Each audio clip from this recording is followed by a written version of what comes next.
किंवा विसर्जन नदीत का? तर ज्या काळामध्ये हे ग्रंथ लिहिले गेले त्यावेळी नद्या प्रवाही होत्या. आता तसं नाहीये ना. आता तुम्ही शहरीकरणाच्या सगळ्या रेटामध्ये ती नदी आहे का नाही, त्या नदीचं अस्तित्व सुद्धा राहिलेलं नाहीये.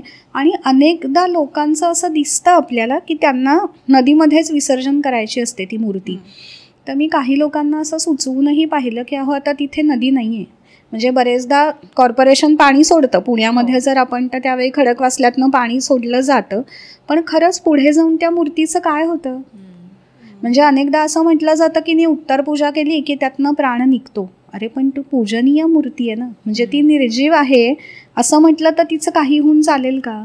आणि मग ज्या मूर्तीमध्ये तुम्ही देव शोधला आहात तिचं विसर्जन अशा प्रकारे विद्रुपीकरण होणं, याचा विचार आपणच केला पाहिजे. आपण जरूर विचार करावा की आपल्याला जर माती आणून घरामध्ये ती छोटी मूर्ती जर करता आली तर त्याचं पावित्र्यही राहतं. आणि परत मला हे वाटतं की उत्सवाच्या आधीच ह्याचा विचार करा.